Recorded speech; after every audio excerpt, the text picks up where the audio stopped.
Good morning, DawgNation. I'm Brandon Adams, and this is DawgNation Daily, the daily podcast for Georgia Bulldogs fans, presented today by ServPro, and this is going to be a really fun show. Georgia got a great piece of recruiting news yesterday when the five-star edge rusher Isaiah Gibson announced his pledge to the Dogs, and in doing so, dropped a line that I think was just about perfect in terms of some of the narrative that's been out there related to Gibson's recruitment. We'll tell you more about this coming up in a moment. We'll try to figure out how Gibson fits into the picture for the Georgia defense there as well, and we'll kind of give sort of a top-end projection for maybe what that could possibly look like based on another player already on the Georgia roster. But wait, that's not all. Dogs also got another commit yesterday. In addition to Gibson, we'll talk about that. We will briefly touch on what might be a rumor that could maybe materialize a bit here in the upcoming weeks. We'll at least lay the groundwork for it if it does happen. So all of that plus Connor Riley, we are happy to have you with us. It is DawgNation Daily, the daily podcast for Georgia Bulldogs fans, presented today by ServPro, and it begins right now. Today's episode of DawgNation Daily is brought to you by ServPro, cleaning, restoration, construction. Presented by DawgNation.com, this is DawgNation Daily, the daily podcast for Georgia Bulldogs fans. Here's your host, Brandon Adams. You are already happy as you hear the sound of my voice because you know what happened yesterday. Georgia picked up a couple of commitments. We'll talk about both of them on the program. And yet I want to begin with the news of five-star edge rusher Isaiah Gibson and his pledge to UGA, because Gibson is probably the figure that we've discussed on this program the most over the course of the last 3 or 4 days, or at least 3 or 4 shows, let's say it that way. Doesn't it seem like we've had a reason to bring him back up on the program, over and over and over again here as of late? And the fact that he commits yesterday seems like a really fun punctuation mark on what has been an ongoing story for us. And when Gibson announced the news yesterday, he had a comment that I thought was just about perfect in terms of summing all of this up and really just, emphatically announcing his intention to be at UGA. And I think sometimes we sort of exist to take something you already are happy with and perhaps point out a small detail that makes you even happier than you already were. That is what we're going to try to do here for just a couple of minutes as it relates to Isaiah Gibson. So in order to be able to do that, let me go back in time to something we discussed. I think this was on Friday. The fact that Gibson, fresh off a decommitment of USC, the first visit he took in the immediate aftermath of that was to Columbus, Ohio, to visit Ohio State. And while they're in Columbus, Gibson had a message on the social media platform X that I think was pretty cryptic, but I think a lot of us sort of took this to mean a certain specific thing. Let me remind you of what Gibson, who's now a Georgia Bulldog, said then. Every time I go on a visit, there is one particular school, remember that phrase, there is one particular school everyone has to say something about. So the context at the time was Gibson had been committed to USC, then decommitted. Ohio State had a chance to impress Gibson while he was there, but based on that particular comment, it certainly sounded like instead of selling itself with Gibson on campus, Ohio State, maybe to a degree Tennessee there as well, instead of selling themselves, they were trying to negatively recruit against Georgia. Do you remember this topic from Friday? We talked about what Kirby Smart had said in the past about this very thing, about what he does when these programs try to negative recruit against him with guys like Isaiah Gibson. And Isaiah Gibson seemed a little bothered by that, or at least he certainly seemed to notice it, that there's this, as he calls it, one particular school that everybody seems to want to talk about. So let's fast forward to yesterday. When Gibson announced his pledge to Georgia, it's the guy from On3 who did the nice graphic, as he often does. When that graphic dropped and when the story from On3 that accompanied it dropped there as well, there was a quote from Isaiah Gibson that you couldn't help but notice. Let me show you this on the screen. So Hayes Fawcett's the guy that does the little graphic here, and it's obviously a very sharp one. And in his post on X to kind of promote the graphic, the quote from Isaiah Gibson is, "I'm going to that particular school." Now, isn't that fun? Gibson last week was saying, man, every time I go somewhere, there's one particular school everybody wants to seem to have a comment about. And he tells Hayes Fawcett right there, I'm going to, as he says, he was his phrasing, to that particular school. If you're a Georgia fan, I don't see how you can't love this. Obviously, I think you already do. And to me, and we're going to get more into Gibson as a player here in a moment, but the narrative that I think that everyone's got to pay really close attention to right now is that big national programs such as USC, who once held Gibson's commitment, or Ohio State, who had a chance to entertain Gibson in person prior to Gibson's commitment to Georgia. These big national programs are supposed to be formidable enough to be a true nemesis to Georgia on the recruiting trail. But in the case of USC, let's start with them. I mean, Georgia literally has stuffed it into a locker here right now with Justice Terry and his decommit, with Isaiah Gibson and his decommit.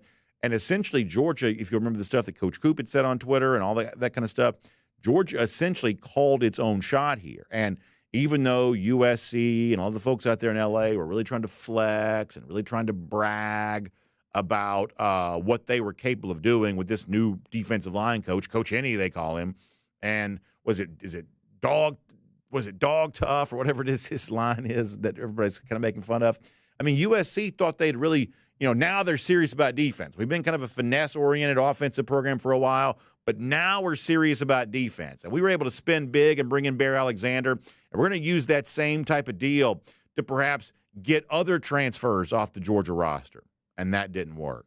Okay, we're going to go into the state of Georgia and get 2025 prospects that Georgia wants really bad because we've got more access to NIL and we're more willing to spend it. We're desperate to improve on defense, so therefore we're willing to do whatever it takes. And all of a sudden, that doesn't really work either. And Georgia just sort of shrugged the whole thing off from the word go that, yeah, I mean, if you want to throw a few dollars around so you can hold on to the public commitment for a little while, I guess if that's a thing that matters to you, then by all means, go ahead and do it.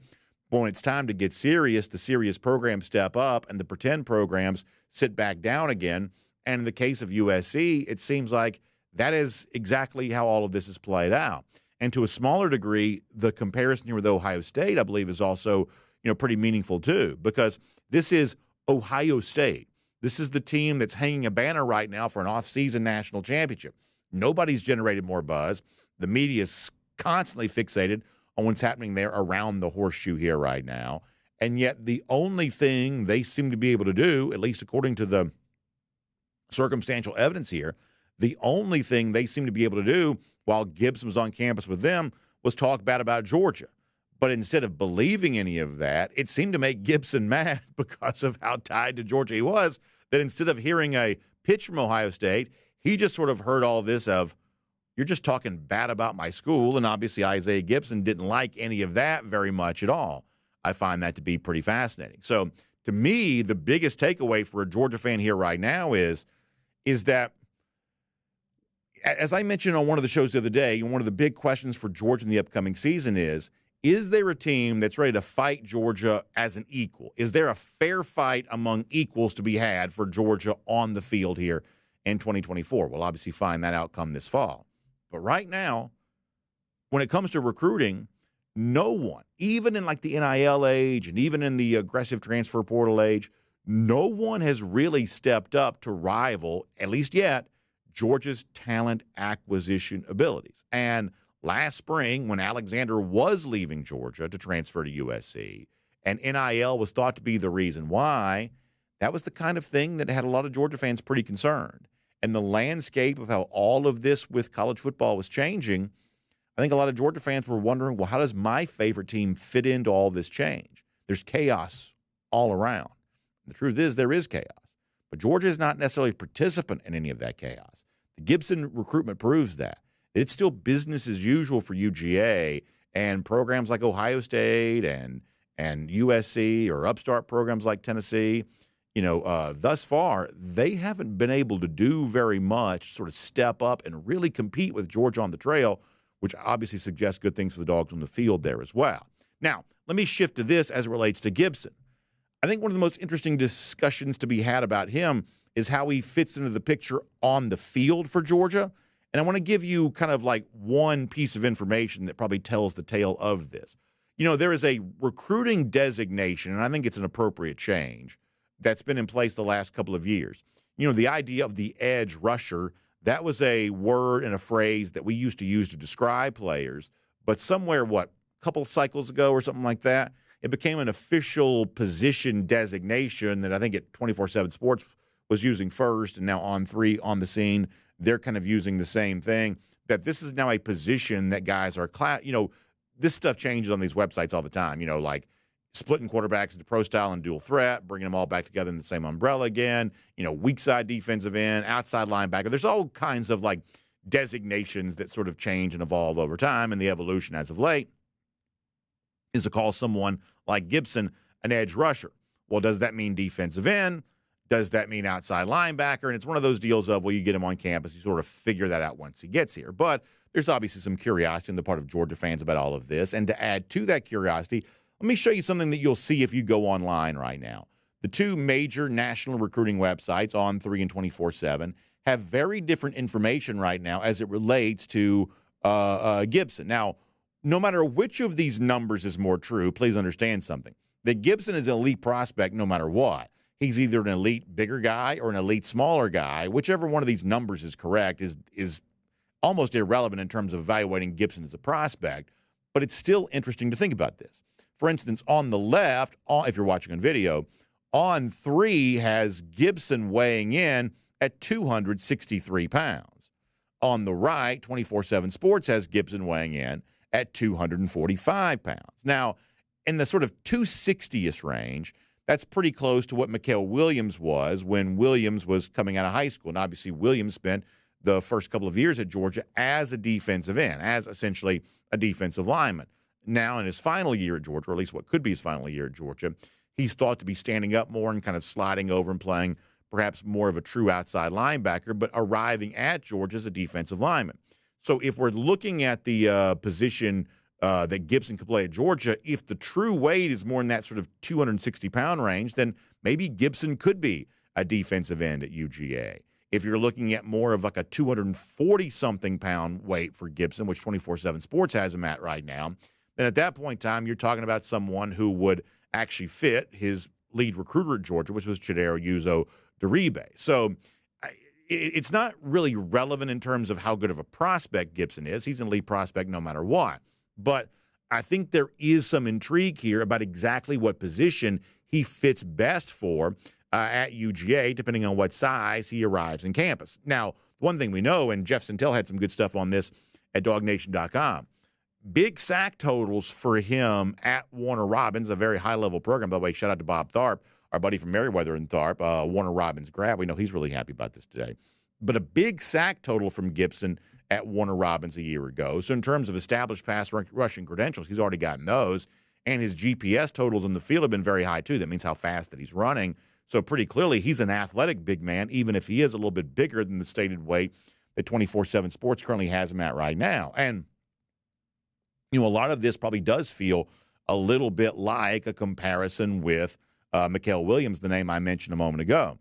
And if that's what this ends up being, another Mykel Williams at UGA, man, think about how cool that could prove to be. And for some context on that, I thought one of the most interesting things to happen on yesterday's show was near the end of our interview with the former UGA All-American John Stinchcomb. Now, keep in mind the context here. John's a former offensive tackle.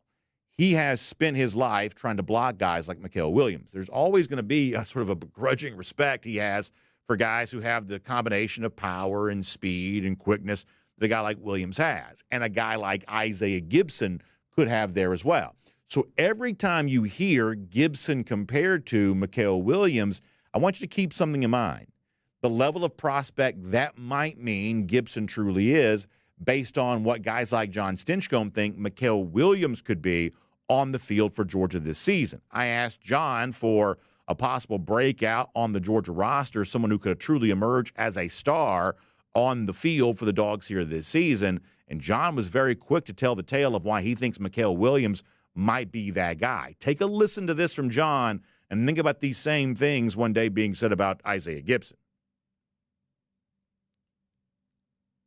but I think he's got a ceiling that is arguably one of the highest. So the stats that he could put up, the impact that he can have on the game, I think he'll become a household name that arguably we'll be talking about for years to come. So I think with the position that he's moving to and what they're going to ask of him, he could be that real difference maker. I think he's got that ability to really transition and make the impact that puts him in that category of, maybe he's a guy that we can talk about the Mount Rushmore of Georgia football one day.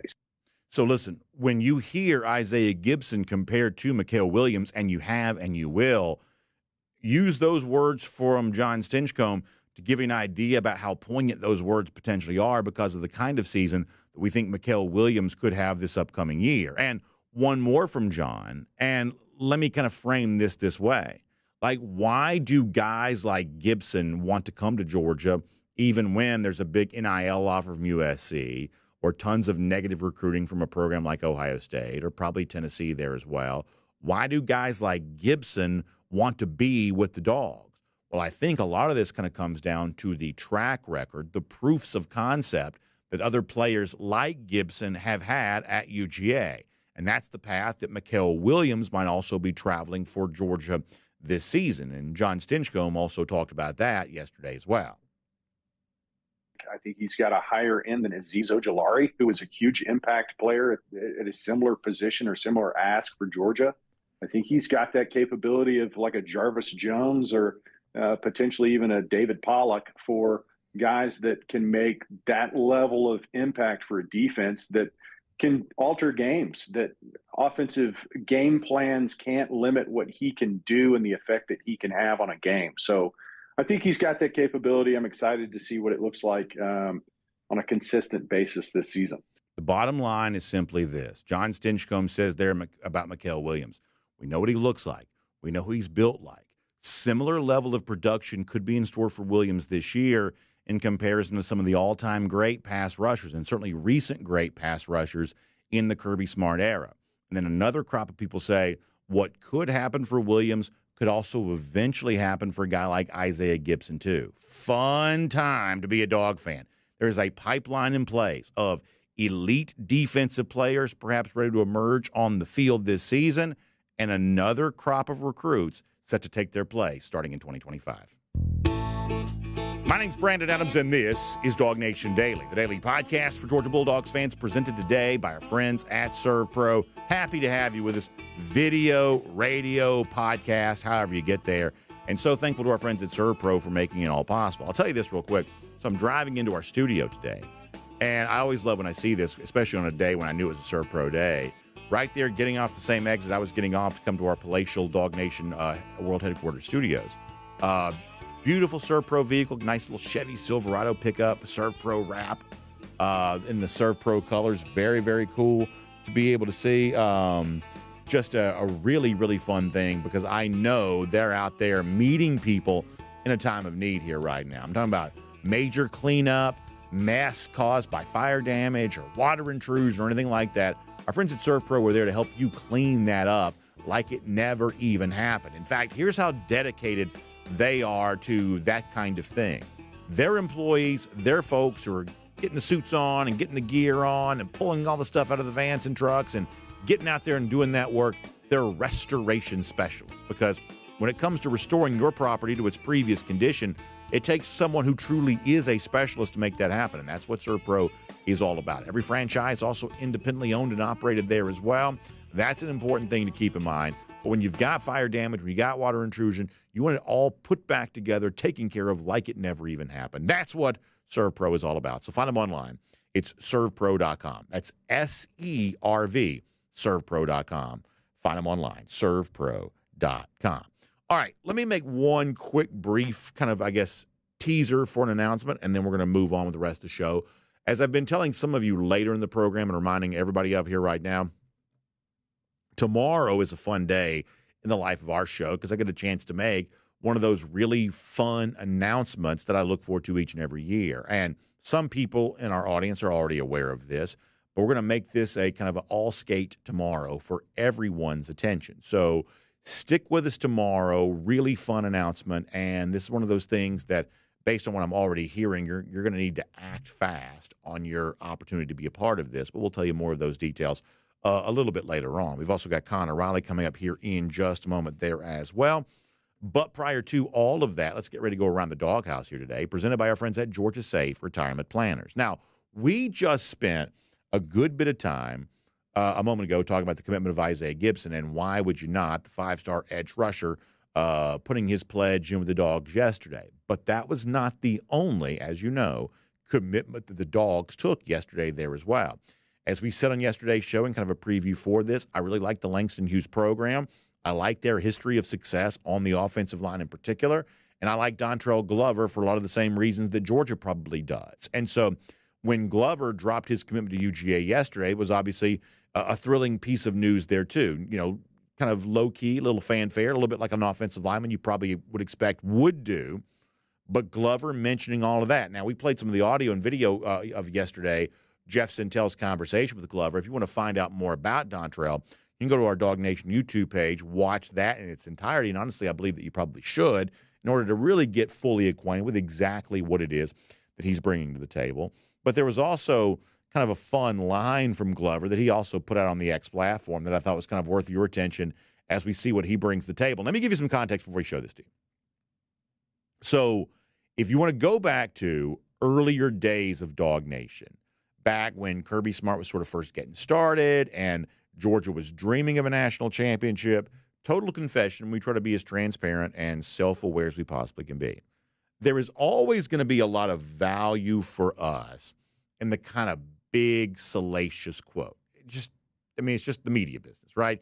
People saying interesting things is always going to have a lot of value in the content game. And I'm not going to pretend any other way. There's just a really nice value you can put on someone saying something interesting.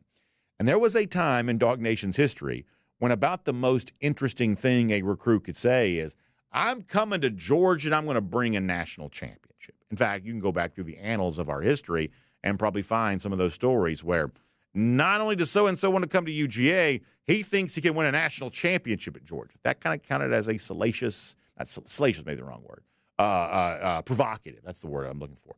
That kind of counted as a provocative quote, really not all that many years ago, because Georgia fans were so hungry for a national championship and so eager for any recruit or collection of recruits to be able to bring it to Georgia. Well, now Georgia has been in the national championship business a couple of times in the Kirby Smart era. So the idea of what counts as a provocative quote has been kind of ratcheted up here a little bit. And I couldn't help but think about that with what Glover put out on X yesterday. I'll show this to you and read it. He's obviously very excited about his own commitment and Gibson's commitment, and apparently everything else coming up after this too.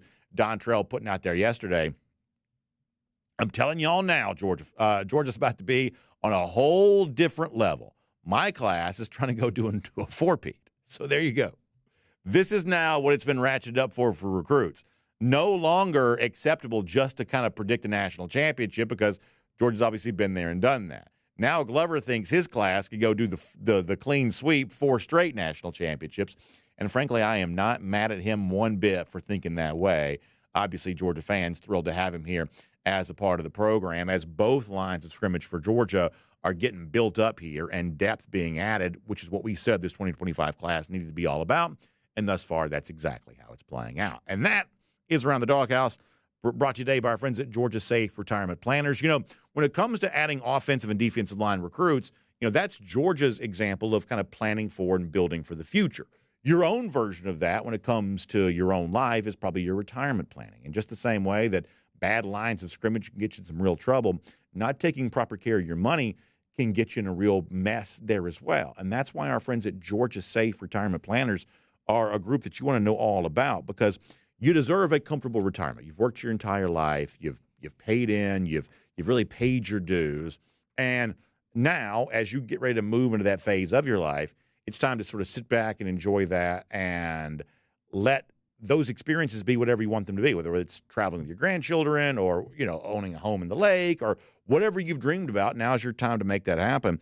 And that's where our friends at Georgia Safe Retirement Planners can step in and talk about how to make that a reality in your life with their truly free, no-obligation retirement planning service that offers no upfront risk to you. That's where the word safe comes in. It's literally in their name, GeorgiaSafeRetirementPlanners.com. They want to provide you the peace of mind knowing that future financial security truly is possible and that you can have the safest course of action possible when it comes to taking care of your money and being ready for retirement. So please check them out online. It's GeorgiaSafeRetirementPlanners.com. GeorgiaSafeRetirementPlanners.com. Great to have them bringing Around the Doghouse to us here today. All right. Before we're done on today's program, there is a rumor, very small rumor, as it relates to Georgia athletics, but we'll at least give you some pretext for this in case it becomes a bigger rumor later on. Also, reminder of another fun thing we have going on at DawgNation that's starting to kind of build some momentum and some steam. We'll tell you more about that here coming up in just a little bit there as well. But for now, more on Gibson, more on Glover, and the all-important question of what is next. Let's do all of that with Connor Riley here today on DawgNation Daily, presented by ServPro. From Athens and across the SEC or wherever the recruiting trail may lead, here's a DawgNation.com insider. We will say hello to Connor Riley here. We had a chance to be on video last night. What a fun time that was, reacting to the Isaiah Gibson commitment. We'll continue some of that here right now. And Connor, one of the points I made on video last night, and I'll repeat it here right now, it's just interesting to me that there have been a couple of other recruits who I would have said the same thing about. There's just not always that need for drama anymore. Some recruits still want to do the hat show, and we're going to cover one of those days that relates to C.J. Wiley. Obviously, we talked, kind of plenty about him. So there's clearly, still some intrigue and drama that relates to recruiting, but there are also guys like Gibson who, even while committed to USC, seemed very happy to let people know that he still kind of was interested in Georgia. And when the USC commitment dissolved, the immediate speculation was, well, this is going to be for Georgia's benefit. Gibson didn't try to throw cold water on any of that, just was more than happy to let the narrative play out in a very public way that he liked Georgia. He didn't pretend otherwise, got upset when other programs were talking bad about Georgia. This was a very, I would say, non-dramatic, if that's a word, very unmysterious, recruitment where it seemed like Gibson always liked Georgia, was happy to let that be known publicly, and eventually, as he did yesterday, kind of made that pledge. Yeah, I think that this is a time where we're going to see, in an age where college football recruiting is covered just so much more intensely, I think, than when it was, say, a decade ago and even 5 years ago, because there's so much more information out there. There are just naturally, I think, some recruits that are going to put things out there and have sort of recruitments like we've seen with Gibson. Well, yes, he was committed to USC, but as you see there in the video, he's wearing Georgia gear. He was always thought of as a Georgia lean.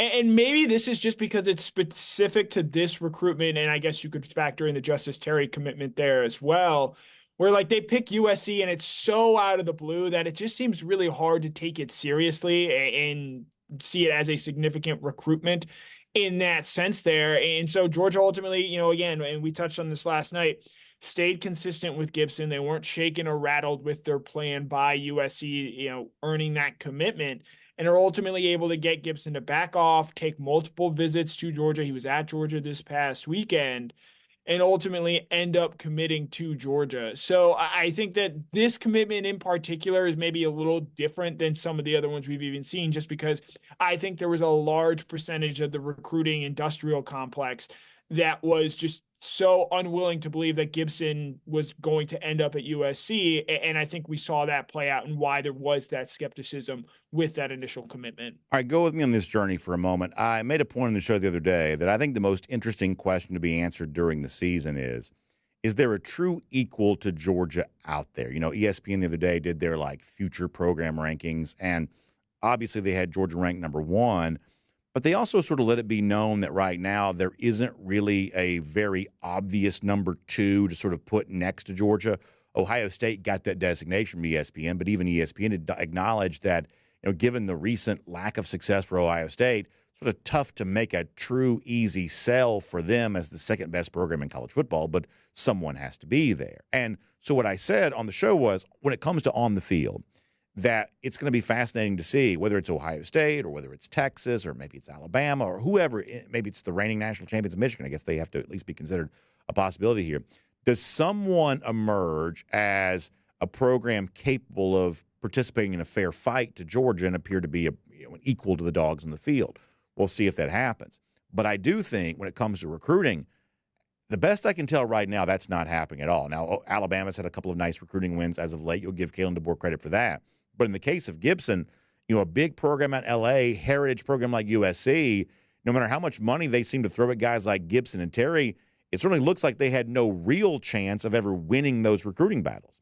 As Gibson tells it himself, apparently all Ohio State was capable of doing when it had Gibson on campus was talk bad about Georgia, and ultimately that probably pushed Gibson away from them even more than had they said nothing. And I'm speculating when I say that, but certainly the evidence would suggest that's true.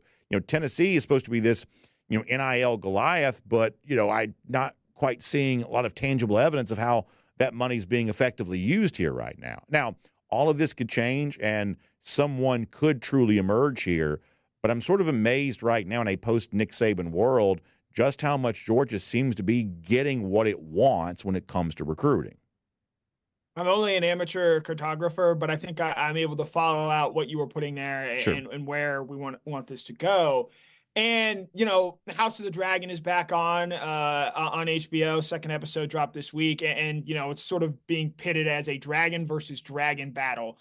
The Georgia recruiting apparatus and maybe even the Georgia program as a whole right now is actually much more like the dragons in Game of Thrones, where it's just the Targaryen family that has them and there's no infighting. I think you're 100% spot on in this idea that somebody has to be number two. And look, I'll tell you right now, there will be national media people during the college football season this year that don't just try to prop up someone as Georgia in the same class. They're going to be people that go out there and say that their team's better than Georgia, even if Georgia goes out there and wins every game and, they're undefeated. Let's say going into that bye week is an arbitrary point, will they potentially have wins over Alabama and Texas? Ohio State could very well be undefeated at that point too, and there are going to be people out there just telling you that Ohio State is better because of this talent and whatnot they have there. I would encourage that anyone out there questioning Georgia, go back and look. You can find plenty of people who were picking TCU to beat Georgia in the national title game. And we all know how that obviously turned out that day. And I just think that game in particular was such a turning point for the rest of college football, because that was a very good TCU team that year. They beat Michigan and they just were not close. And I think with Nick Saban moving on, Kalen DeBoer has done some nice things. I wrote about that yesterday. He still has to go out there and I think show that he's ready and willing to this fight, because they got badly outplayed at that national championship game against Michigan. And I just think with some of the talent that they lost to the transfer portal, I think it's going to be tough early to maybe win all those battles. Now, they may very well beat Georgia when they play on September 28th this season, but over the course of the season, is DeBoer going to have that team in a position with the depth needed to win on a week-in, week-out basis? I don't know yet, and I look forward to finding out the answer to that. And so I think that's why this upcoming season is so critical for DeBoer. But in terms of comparing it to UGA, look, there's a reason Kirby is sort of seen at the top of the college football coaching ranks right now. And there doesn't seem to be anyone, at least with any real confidence, that you can list as a challenger. I think DeBoer could potentially get there, but it's still a little too early, especially as he steps into the Alabama job. I think we know about Ryan Day. I think ironically, Lincoln Riley, someone who was often compared with Kirby Smart, given how their careers both started, seems just so far away from that, from Kirby Smart in terms of where he is as a coach and where they have their two respective programs there. So it speaks to where Georgia is and how they have elevated themselves above the rest of college football. And without another Nick Saban type figure in the sport right now, there's a reason that Kirby Smart is head and shoulders above everyone else. A couple of other things on this topic here for a moment. First of all, I mentioned a moment ago, and this doesn't make a difference in terms of Gibson being a very good player. I think he's a very good player regardless of whatever position you put him at. But, On three lists him at 260-plus pounds. 24/7 Sports lists him at like 245.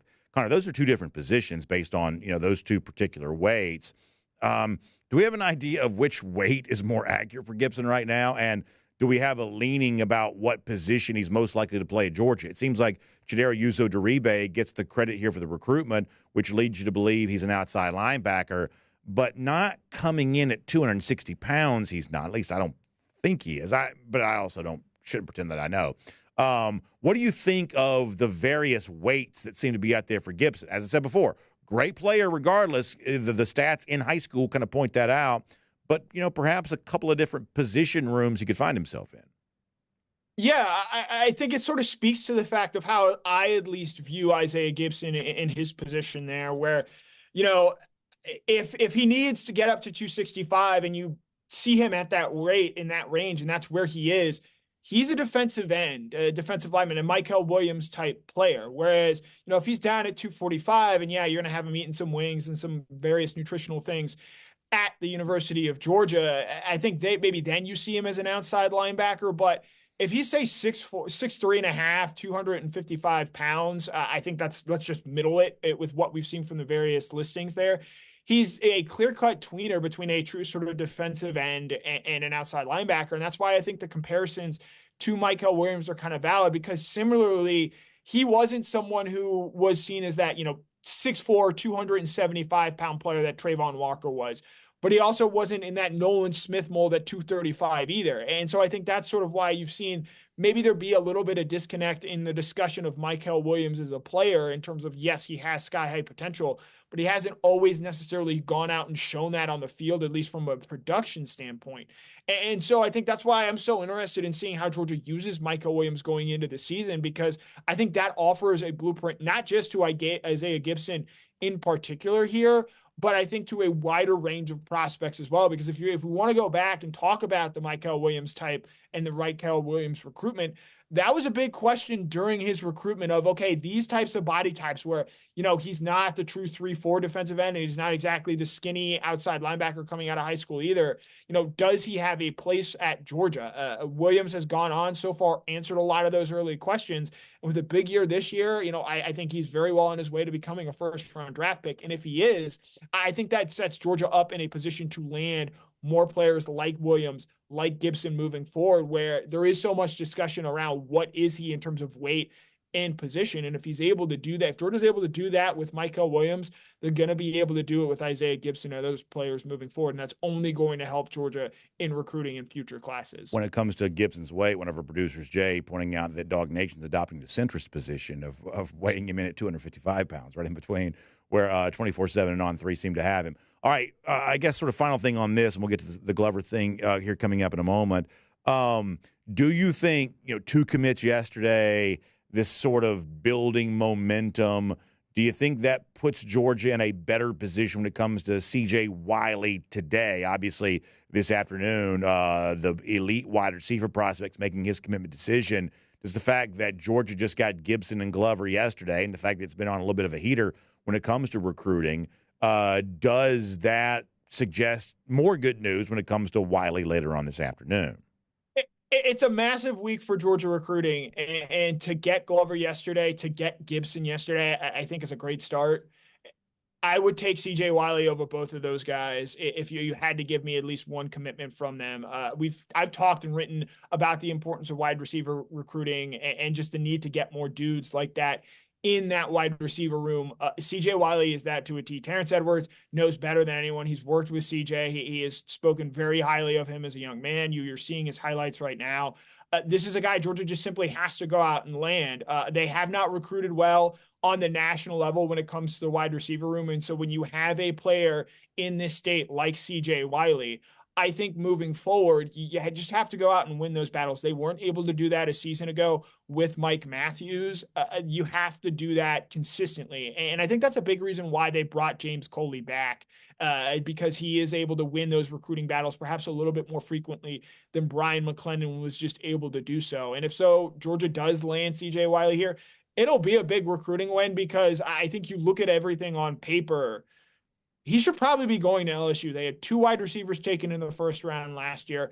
Both of his parents went to LSU. They've done a great job there, ironically, with Cortez Hankton, the guy who replaced Georgia as the wide receivers coach there at LSU. And if James Coley, to his credit, is able to win that recruitment, especially coming in February, I think that's a big win for Georgia, not just within the confines of this 2025 recruiting cycle, but in the larger sense of, hey, going forward, we might be able to win some of these wide receiver recruiting battles in a way we haven't been able to do so really since the last time Coley was on campus. Let me try to squeeze in two topics before I let you go here. I want to be respectful of your time. I know you've got a story at DawgNation.com about Mykel Williams coming down the pipe here. And yesterday in our program, John Stinchcomb, very effusive in his praise for what he thinks that Williams can be here this season in a way that John, frankly, is not always quite so outspoken, really putting himself out there on his belief that this could be a monumental season for Mykel Williams, which kind of matched some of the NFL draft chatter around Mykel there as well.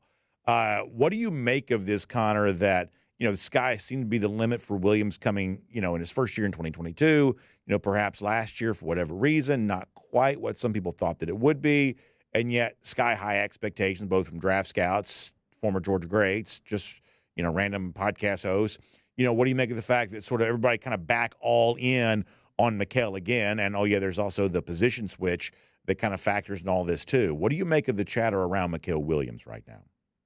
I mean, it's not surprising. This is a guy that came in to Georgia as the number 4 overall prospect in the country. And so going into that freshman season, there's naturally a lot of hype there, as there is with every 5-star recruit. He goes out and leads Georgia in sacks as a freshman, 4.5, finishes the year really strong, picks up sacks in both of those college football games or college football playoff games. And I think that leads to a natural inclination that you're going to, improve off of those numbers. And he didn't do that last season, but he does a lot of the little things well. He does the dirty work well. And I think that translates well to a tape standpoint. And so the fact that he's doing that already going into a junior season where he's expected to be a top NFL draft pick and NFL draft people see him as that way, I think it only further rebuilds the hype here. I think the biggest thing with Mykel Williams is that position switch, and not even so much of a position switch, but the way that they're going to allow him to play. I think part of the reason for the dulled numbers last year for Williams, where again, he only finishes with 4.5 sacks, and I don't think as a pass rusher improved from a production standpoint. I think it was just the way that Georgia didn't allow him to play. They didn't really often let him pin his ears back and just go get the quarterback. Georgia rarely has ever let anyone play that way. Maybe with the exception of Trayvon Walker at the end of the 2021 season and Robert Beal there as well. They just haven't had that kind of a player that they've let play that way. And I think Georgia made it very clear at the end of the 2023 season with how they used him against Florida State. And then everything that they've come out and said this spring about how they're going to go out there and let Mykel play that way and do that. And part of that, I think, speaks to where they are at the defensive line position in terms of depth. They really like Tyrion Ingram-Dawkins. I think Gabe Harris is going to be able to give you a lot of the similar things that you saw from Mykel a season ago at that defensive end position. And that's going to allow them to move Mykel around a little bit and free him up to do a little bit more. They asked him to do a lot last season, and it wasn't always the most glamorous and it wasn't always the most high profile. And I think Mykel will be honest in telling you that his sophomore season did not go the way he envisioned, certainly from a team standpoint, but also from an individual standpoint there as well. And because of his pedigree and because of what we've seen him do already as a player at the University of Georgia, I think that just sort of makes it easy to project that he's going to be able to do a lot of those things. But you and I can go back and check the tapes. We were saying really effusive things about Mykel Williams this time last year. And for a variety of reasons, not all limited to Mykel themselves, he did not exactly go out there and do that, in my opinion. So let me finish with this. Obviously, Georgia also added another impressive commitment yesterday, Dontrell Glover. We said before we like Langston Hughes as a program. We like its offensive lineman in particular. So Glover kind of checks some boxes on that. And yet, I think for a lot of fans, it's not as exciting as obviously what Gibson brought to the table. But let me just say this as we get ready to conclude our conversation here. I think year over year over year, the thing this Georgia program does consistently better than almost anything else is stack offensive line talent. And I have tried to point this out. There are programs that aspire to play at a national championship level that don't come close to having the offensive line depth that Georgia has. It kind of goes unnoticed because that's just sort of the way the offensive line sometimes sort of is. But Georgia, Georgia signed 8 million offensive linemen a year ago. There was that one stretch in July they were signing or gaining a commitment from an offensive lineman each and every day. And they're coming back again this year, and they seem to be doing something close to the same darn thing. Like, this is such an impressive, just consistent performance of we're going to add big bodies who have a chance to play and who have a chance to be good, and we're going to make sure we've got a pipeline in place and all of that. I think that Stacey Searles deserves a lot of credit. What Georgia's doing with its offensive line recruitment does not generate sexy headlines, but man, oh man, is it an important part of the overall success formula. Yeah. one of Dylan Fairchild or Michael Morris aren't going to start this year. Now, they're both obviously going to play a lot for Georgia. I think Auburn and Florida would kill to have a player like a Dylan Fairchild or a Mykel Morris on their team. And those guys could very well go and be the best offensive linemen at either one of those schools. And neither of them potentially crack the starting five at Georgia this year. It speaks to how Kirby Smart values the offensive line position, how he sees the offensive line position. And it speaks to why they're able to continuously land guys like Dontrell Glover, class after class, Daniel Calhoun a season ago. Cortez Smith potentially moving forward here. They recruit specifically on the interior of the offensive line. Tackle, I think we've seen, they'll take some developmental guys and they try and get one big fish every single year. And if you're that big fish, the hope is that they recognize that. They say, okay, I'll come in, I'll redshirt my first year, not play a ton. I'll play a little bit as a sophomore, potentially start depending on how the depth chart turns out. And then my junior year, I'll start, and then I'll go be a first-round draft pick. It's what Broderick Jones did. It's what Amarius Mims did. It's what Ernest Green has the potential to do this season. And I think that's the selling point there. And like, again, as you point out, it's not sexy. And these guys aren't all, 5-star recruits because there just aren't that many there. But when you stack offensive line classes like that in a year in, year out like you do, you're going to be able to weather losses like Cedric Van Pran, like Amarius Mims, like Georgia is attempting to do this season. And you're going to be just fine and potentially seen as an offensive line that is every bit as good as a season it was ago. And that's losing two foundational pieces. Now, it obviously helps Georgia that Mims was hurt last year and they've dealt with injuries on the offensive line in multiple years now. But because you have those injuries, you're able to showcase that depth and get playing time for guys like a Mykel Morris, like a Dylan Fairchild, like a Monroe Freeling. I'm sure that if you go around and yes, Malachi Starks is a phenomenal player, Mykel Williams, Carson Beck, etc. If there's one thing that you could get Georgia's rivals to be honest about, like, hey, if there were a way to really take away from the strength and really hurt that program, they're just like, yeah, can we have their offensive linemen? Because that is, I think, such a big reason for that success. They've consistently been a finalist for the Joe Moore Award. And while they haven't won it, you see every year the value of having a great offensive line pays off because of what you're able to do with the rest of that offense. While it might not necessarily be sexy, and there are obviously bigger names in a year in, year out basis, Georgia's built its success on the offensive side of the ball, whether it's one or two programs to average 40 points a game in each of the last two seasons because of the way that it recruits and develops along the offensive line. Connor, really good stuff. Love reading all your information there at DawgNation.com. It was fun reacting on video last night to the Isaiah Gibson news when it came out. Also mentioning Dontrell Glover in that conversation there as well. Pleasure to have you on our program here today, too.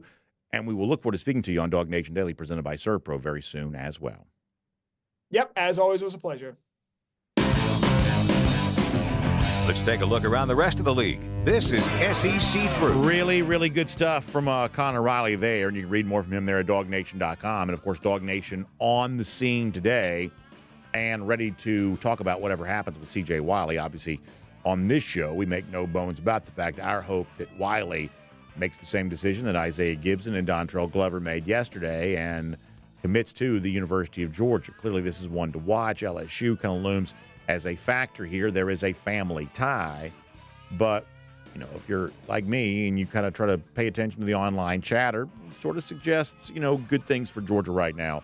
Later on this afternoon, DawgNation video channels, we will see for ourselves if that ends up being the truth. 4 p.m. today, I believe, is the expected time there on Wiley. And we hope to be talking about some good recruiting news as it relates to Georgia there at that time. Now, let's go cruising around the SEC, courtesy of Royal Caribbean. Already hinted earlier in the show, big announcement coming tomorrow. Can't wait to tell you all about that. I think you probably have some idea about what this might be, but it becomes official, your chance. And listen, we have given a little bit of a head start here to some of our folks who've been a part of things with us in the past. So you're going to have to act fast if you want to get the chance to get the best of the offering.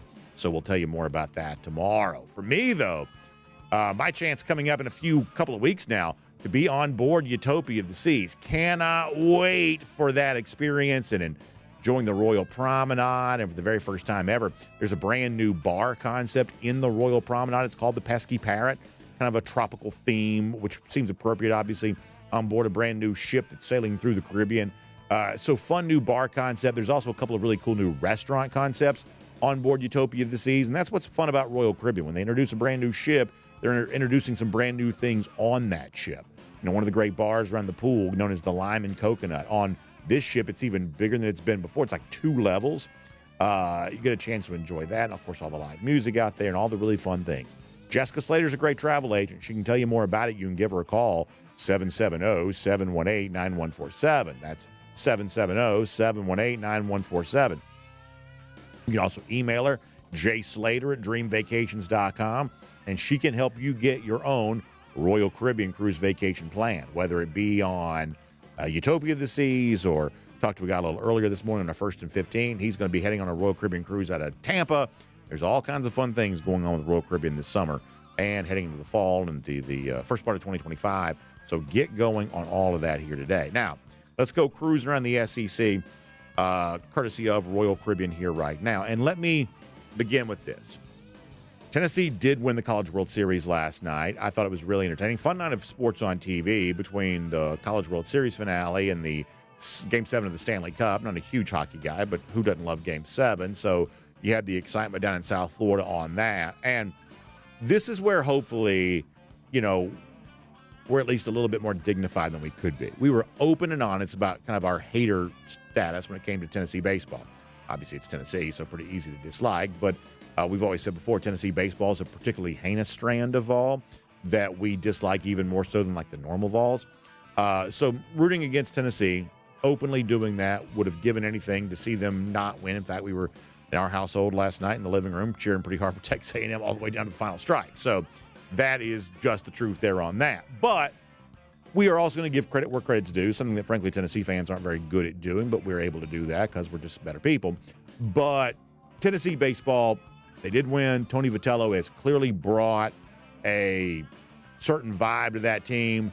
The team itself kind of takes on the personality of the coach to a certain extent, and they no doubt play with a certain kind of edge that, at least in this series, seemed to help them. And so for the first time in most of our lifetimes, Tennessee has something of an athletic accomplishment here. Many folks not quite old enough to remember the first year of the BCS era when Tennessee won the football national championship.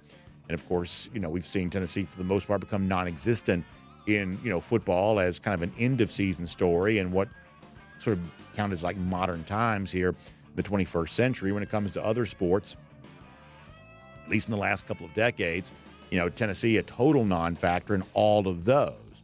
So you could have been forgiven if you thought they might do the same thing in baseball this year, but they didn't. Tennessee, to its credit, has its first significant athletic accomplishment in a very, very long time. They did win the national championship.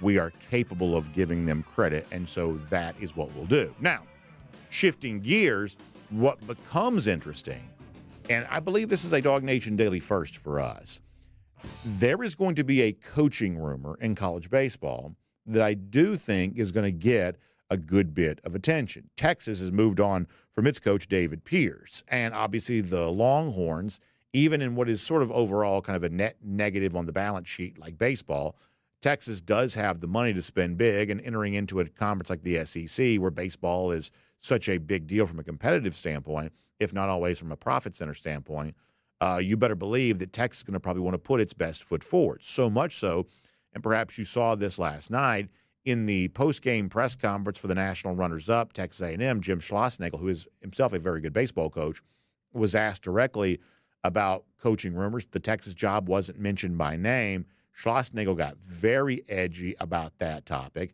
although never quite said fully and completely, I am definitely not taking the Texas job. So he's already been asked about that. Frankly, it would not surprise me if Tony Vitello at some point in time, the Tennessee coach, gets asked about the Texas job, because you've got to imagine that Texas probably wants to make as big a splash as it possibly can. Someone like Vitello would be, coming off a national championship, an example of that. So we may see eventually both coaches who were involved in last night's national championship be candidates for this job eventually. And honesty compels me to admit, there's a guy named Kendall Rogers who's probably the top national writer when it comes to college baseball. He works for a website called D1 Baseball. Rogers has floated Wes Johnson's name also as a candidate for this job. Now, does it get that far? I don't know. But if you want something to sort of think about to kind of tide you over until football season gets here, I guess watching to see, and obviously, hopefully not, Georgia eventually in a fight with Texas to hold on to its baseball coach, Wes Johnson. These are early days, and these are very, very tiny rumors here right now. But the name Wes Johnson has at least come up in the sort of do you call them, like hot board or coaching search list, whatever these things are called, the name Wes Johnson has at least come up in a small way in the Texas situation here right now. So we'll kind of pay attention and see where that goes. I'll also mention one more thing here really quickly as we're cruising around the SEC, courtesy of Royal Caribbean, which is that Alabama has been enjoying a little bit of a hot streak when it comes to recruiting lately. Keelan Russell, the quarterback who I think was sort of thought to be the top performer at the Elite 11 last week, recent flip from SMU to Alabama. They've also had a couple of other recent four-star commits there as well, a handful of names along the offensive line too. So right now, Kalen DeBoer is recruiting pretty well, and that's kind of getting some national attention. I think the point we've made about DeBoer a few times is that the early going for him is almost certainly set up to, whether it be in some cases on the field and in some cases in recruiting, I think it's set up to be okay for him in the early going because there is still something. Are you familiar with the phrase institutional memory? There is still a little bit of institutional memory in place for what Alabama was with Nick Saban. And I'm not trying to discount the recruiting wins they've gotten because Alabama fans are certainly glad to have them, and it's at least proving something about DeBoer and his ability to sort of immediately meet the moment that the position that he now has requires. But I do think the ultimate judgment for DeBoer, both on the field and in recruiting, is going to be borne out by what happens as you get further away from the Nick Saban era. So right now, Bama is getting some recruiting wins. This is making Alabama fans feel a little bit better about their situation. It's also somewhat relevant for Georgia because Justice Terry just took a visit there this past weekend. I guess I would say that I'm not really surprised by the fact that Alabama has had some recruiting success this summer. I'm not quite sure this proves to me what it seems to be proving to some other people. But nonetheless, it's probably worth watching, and we'll do that and make that cruising around the SEC, courtesy of Royal Caribbean. Now, before we wrap up today, let me also give a couple shots out here. First of all, many of you are aware, we are right now getting ready for an incredible event to kick off the 2024 season. You know that Georgia is in Atlanta for the season opener. They'll take on Clemson inside Mercedes-Benz Stadium. And obviously for us, that means a DawgNation Invasion event and a wonderful tailgate to kick off the season in style. Now, if you're one of the first 250 folks to sign up for this, you're going to get a chance to secure your DawgNation Invasion t-shirt. And just yesterday, we were having some conversations about the DawgNation Invasion t-shirt, what it's going to look like, the fun that it's going to provide, the experience this is going to be for some of those Georgia fans. And obviously, this year, even more fun, and that we're partnering with our friends at Atlanta Sports Trips to make all of this possible. So the tailgate event itself, just a short couple of steps away from Mercedes-Benz Stadium, and because of the noon start, kind of an altered menu here on this. That means it's breakfast sandwiches and breakfast burritos, eggs, bacon, sausage, muffins, pastries, all of that. And of course, you want the Bloody Mary bar, you want the mimosa bar, or if you want the more traditional like beer, wine, things like that, you get all of that. And don't forget, just like Atlanta Sports Trips helping us out with this DawgNation Invasion tailgate in Atlanta, we've also got big things going down in Tuscaloosa come September, in Austin, Texas come October, and Atlanta Sports Trips has got you covered on all of that for sure. So please go to the website, DawgNation.com/tailgate. That's DawgNation.com/tailgate. Secure your spot for the DawgNation Invasion event to kick off the year in Atlanta, and then what's going to go down in Tuscaloosa, what's going down in Austin. Time to get ready for all that. DawgNation.com/tailgate. First 250 to sign up, secure one of those DawgNation Invasion t-shirts, and that is going to be a really fun thing. Now, speaking of fun things, one more fun thing to give you here just for a moment.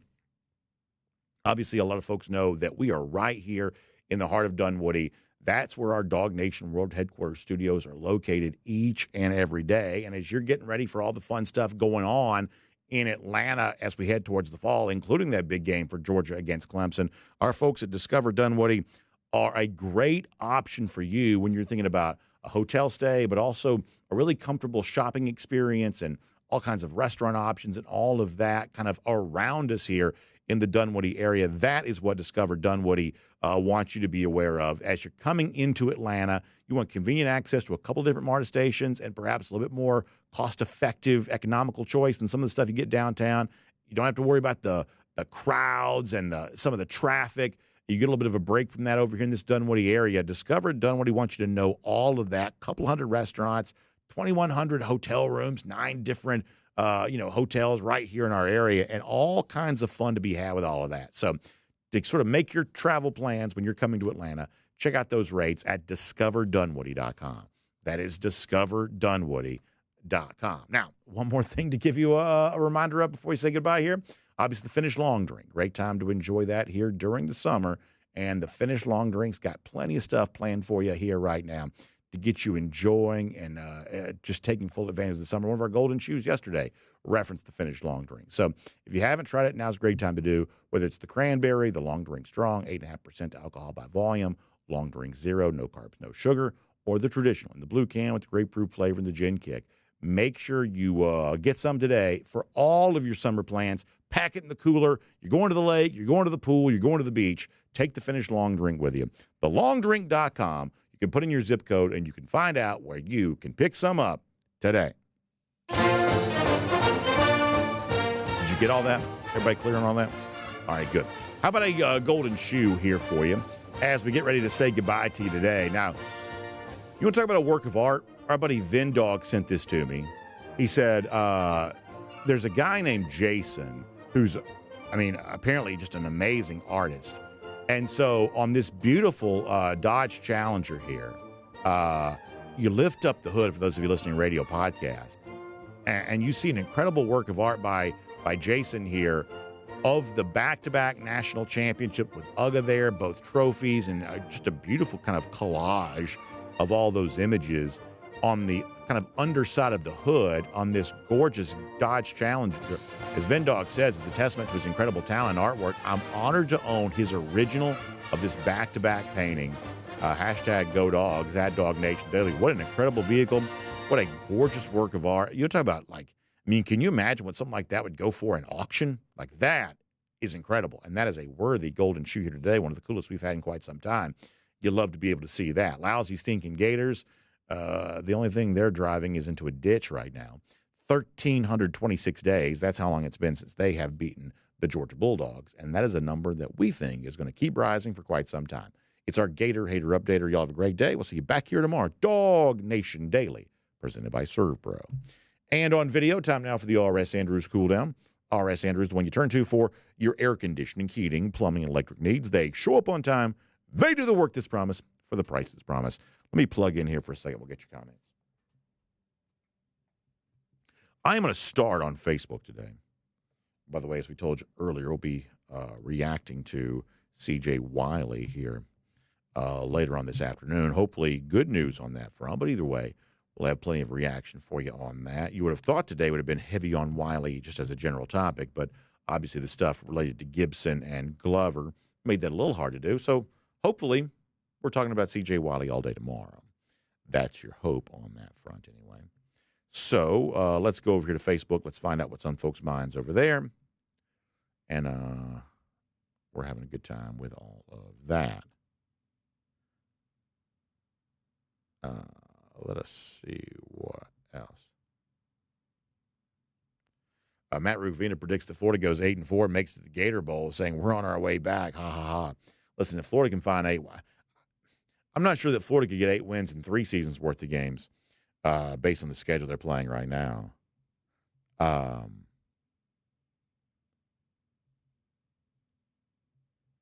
Let's see what else. Philip Wells says long drink doesn't exist in New Orleans. We'll see if we can get you some out there, Philip. Barry Watkins says don't lose Wes Johnson. He's saying that message to Josh Brooks.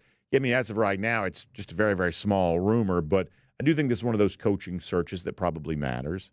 And, I'll say this about college baseball, too, and I try to give Tennessee at least the closest I – oh, he's got so many wires over here. At least the closest I could to some credit.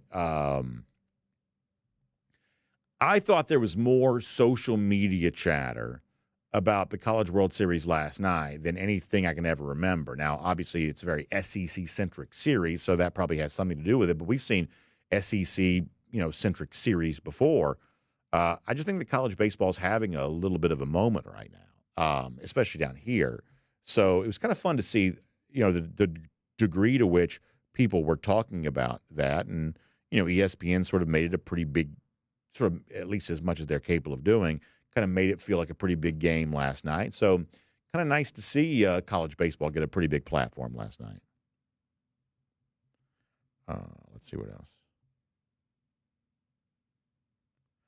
else. Pete Williams on the recruiting success for Alabama saying it won't be long and the Tide fans will be calling for DeBoer to get fired. I know that's not how you spell his name, but the thought of Bama bores me. He sort of spells DeBoer like B-O-R-E, which is pretty funny. Yeah, I mean, this is sort of the way that it goes, that if things aren't good for DeBoer, the people who will let you know that are the Alabama fans themselves. It's the same way for Billy Napier at Florida or really anybody. It's like, you know, the fan base that would be most likely to support you, they're the ones that tell you the real true temperature of what you're all about. And we will see DeBoer probably on a little bit of a short leash, because the one thing I don't think you could ever see Alabama fans do is what you've seen Florida fans do. You know, Florida fans have just downgraded their expectations. Matt Rivine talked about, you know, if they could make the Gator Bowl, Florida fans would be happy as can be. Alabama fans, I don't believe are ever going to be like that. I just don't. So, you know, Florida in the Spurrier, Meyer era, it's a national championship level program. It was one of the flagship programs in all of college football. They have not been that in a long time. And I think for the most part, Florida fans are just kind of okay with that. At least they certainly seem to be. They don't seem to be as insatiable in their appetite for a return to the kind of success they once had. I don't believe that Alabama fans will be quite as forgiving if Kalen DeBoer is not a championship level coach. I just don't think they will be. And I do believe that I'm right about this. You know, DeBoer could be successful. He might not be successful. Let's say that his tenure is about the same length as the average SEC coach. I'm guessing the average SEC coach is employed for about 5 years. That's what I'm guessing. If we give DeBoer 5 years at Alabama, I think the most likely bet that his best year is his first year. You've got the quarterback left over that was in the playoff for Nick Saban a year prior to that. You've got some of the recruiting apparatus, including, by the way, relationships with these recruits. You know, these recruits were considering Alabama before you came in. So to use a sales term here for a moment, that's a little bit of a warm lead for you. Whereas in the future, you're going to have to forge those relationships on your own, and that just proves to be more difficult oftentimes.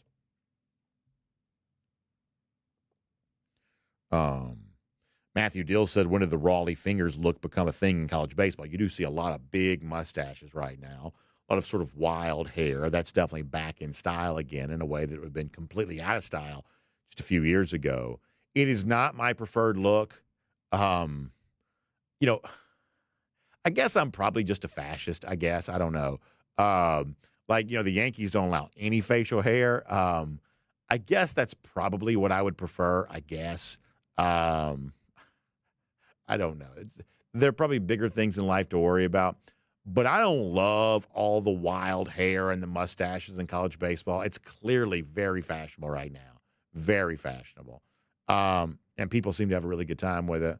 And I hate to be like the wet blanket about that kind of thing, but I sort of like the New York Yankee style of the no facial hair allowed. I sort of like that a little bit better. I guess New York City police officers too. I read this thing the other day where, like, post-pandemic, they were tolerating facial hair for a while, and now they don't. Now, as a New York City police officer, you're no longer allowed to have facial hair. I just read this thing the other day. I guess that's my preferred look. I don't know. I mean, I did grow a beard, you know, for the pandemic too, just for lack of having anything better to do. But generally speaking, I would like to see my baseball players clean shaved. But I do realize that's like that is the most get off my porch take imaginable. I do totally own that. Randy Hall says, do we have a chortle coming our way if we get C.J. Wiley today? Yeah, that's a chortle-worthy recruit to be sure. Roger Hall and DT, I think you're talking about the fact that there are a lot of Robinsons on the Georgia roster. I say this in all joking. If I was the president, my first executive order would be related to that recruits can't have the same name. I want every recruit to have a different name. And I'm not even talking about like the same last name like Robinson. I'm for the most part okay about that. Like, think about how many Jordan Davises there have been throughout the years. Now, we think of one Jordan Davis primarily, but there have been a lot of Jordan Davises. I think there's even a country singer named Jordan Davis. Like, there's a lot of Jordan Davises. There's a wide receiver out there right now named Tyler Williams. Like, we just had a recruit that we were spending some time talking about named Tyler Williams. Like, I can't have these guys with the same names. I just can't do it. Like, I mean, some of y'all know that every now and then the sort of names, synapse doesn't fire, name doesn't show up right when you think it's going to. That's true as it is. Like, how much worse is that going to be as some of these recruits kind of all have the same name? So listen, if they're good players, obviously they can all have the exact same name, but it definitely puts a tax on my thought processes when so many of these recruits have literally the same first and last name. Let's see what else.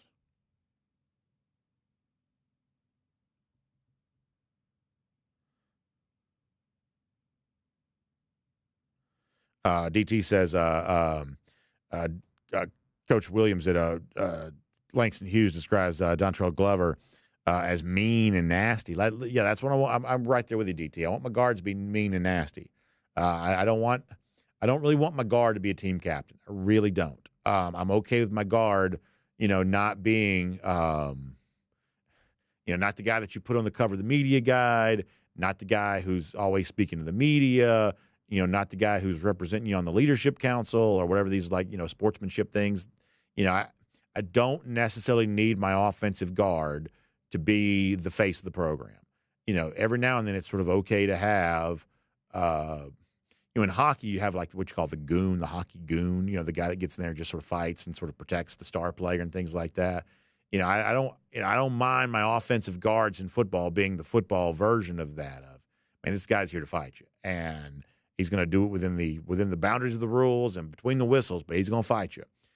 That's a good place for your offensive guards to be. Let's see what else. DT mentioning some long hair in Major League Baseball there as well. Yeah, there's a lot of that going on in Major League Baseball right now too. And as I said before, I'm not really a fan of it. Shane Holiday pointing out that Georgia did lose an assistant baseball coach going back to LSU. That was true. Randy Hall asked me if I like Conrad Dobler, the offensive guard. So Dobler's a name I know, and I know him for being tough. But Randy, that's a decent amount before my time. But I do know the name, and sort of have heard Conrad Dobler referenced as sort of a tough guy football player before. But that's a little bit before my time, I think. That's like early 70s, is that right? Early 70s. My NFL knowledge goes back to first Super Bowl I can remember was 85. Bears, Patriots, 85 Super Bowl. That's kind of my first memories of the NFL. I've been a college football fan prior to that. I don't want to say vivid college memory, but my first traceable college memory is the 83 Cotton Bowl. I remember that between Georgia and Texas. Got into the NFL a little bit after that. So yeah. Barry Watkins says, this is on Facebook, who's watching when Oklahoma and Texas are introduced on June 30th and July 1st? Like, what does that mean? Where are they going to be introduced? Maybe I don't know about that. DT says that Dobler would bite dudes in the pile. That's sort of in keeping with what I've heard, I guess, which is pretty gross if you think about it. Johnny Surf Dog says Greg Blue was a sledgehammer. Yeah, you talk about a missile. Anytime that he had the ability to kind of run towards the football, Greg Blue was really a force.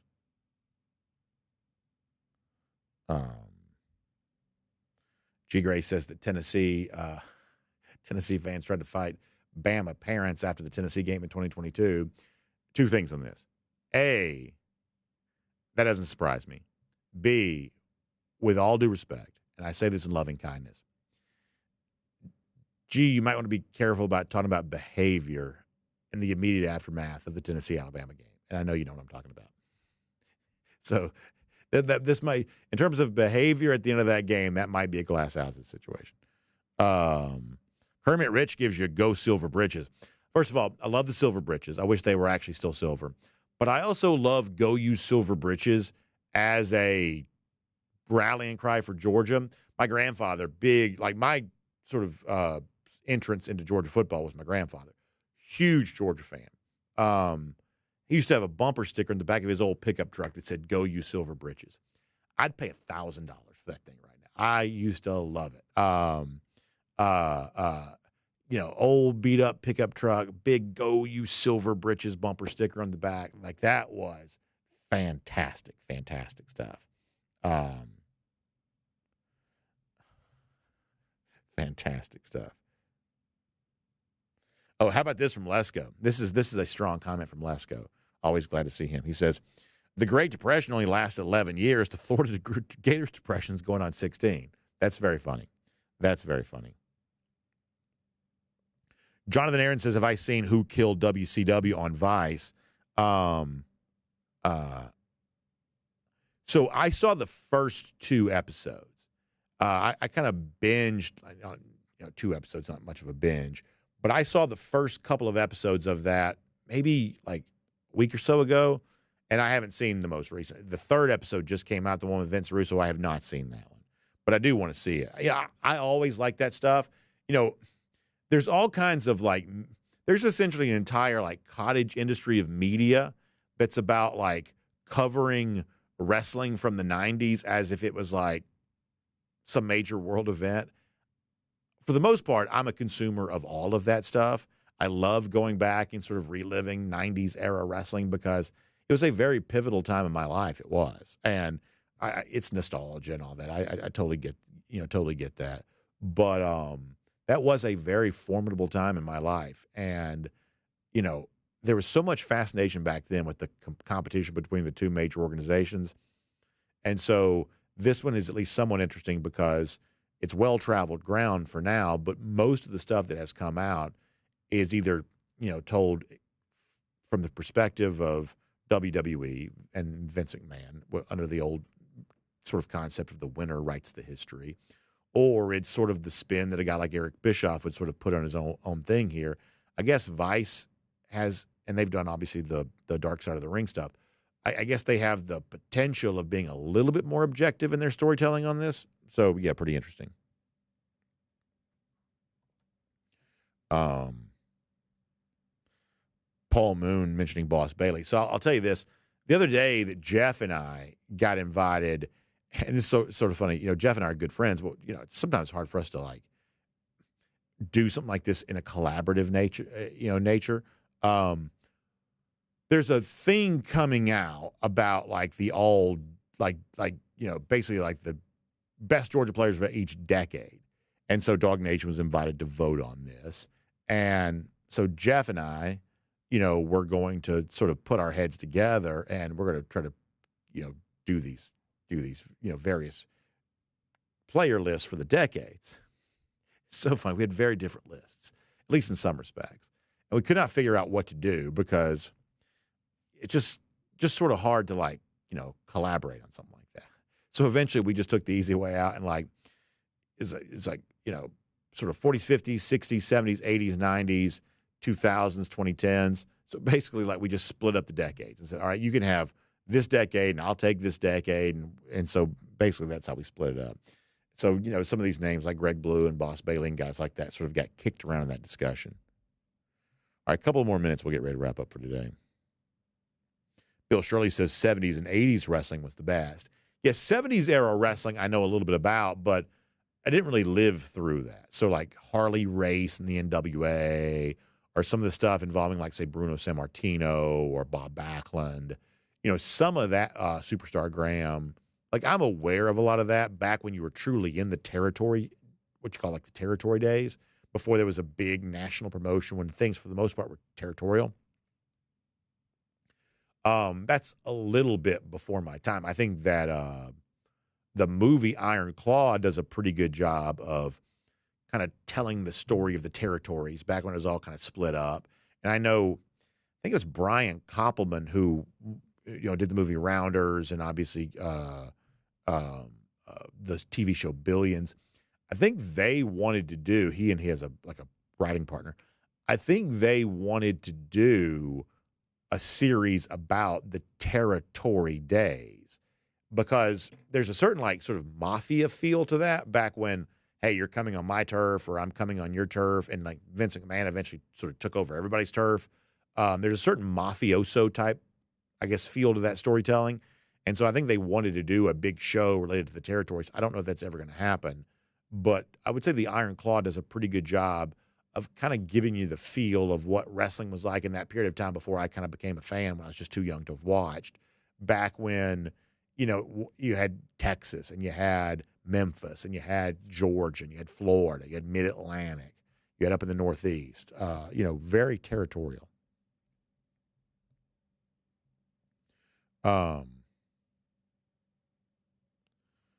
Let's see what else. Johnny Surf Dog happy about his Florida Panthers. I love to see that. Fun Game 7 last night. I guess I was rooting for Edmonton. No disrespect to Johnny. The province of Alberta seems like a decent place. I would say that Alberta is my favorite Canadian province, and I don't have a second favorite Canadian province. So from that standpoint, kind of rooting for Edmonton. Canadian team has not won the Stanley Cup in forever. So from that standpoint, would have liked to have seen Edmonton win. Connor McDavid seems like kind of a cool star, but obviously down in South Florida, I know how happy they are. And Johnny, we're obviously very happy for you.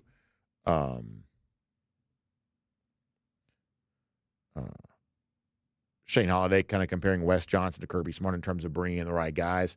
Yeah, they've done a very good job seemingly in the transfer portal here right now, which in baseball is a big way about how all this gets built. Barry Watkins says, me pulling for Canadians makes perfect sense to me. Not just any Canadian. Like I said, Calgary or Edmonton, I guess I'd probably consider rooting for them.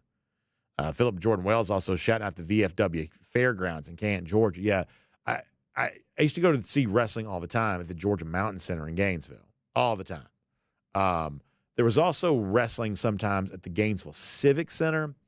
I had my wedding reception there, but I did not ever see wrestling there. Although I'm pretty sure I think I have this right, that when Tommy Rich won the NWA world title in, I think, 1982, I think he beat Harley Race.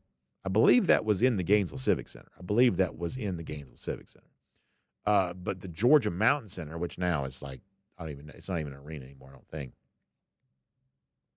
I used to go to wrestling there all the time. I used to really enjoy it. Neil Calvino, thanks for the kind words. I appreciate that. Thank you. Johnny Prescott says the dogs are cleaning up on the Cruton Trail. The dogs are still eating off the floor. That's some pretty fine scraps. Kirby may have to extend that 5-second rule. That's pretty funny, Johnny. I like that. All right. Anything else before we go? I think we're going to be gone for now. Let's see what else. Frank Patterson says, what's your official take on weddings during a football season? Does that get the marriage off to a bad start?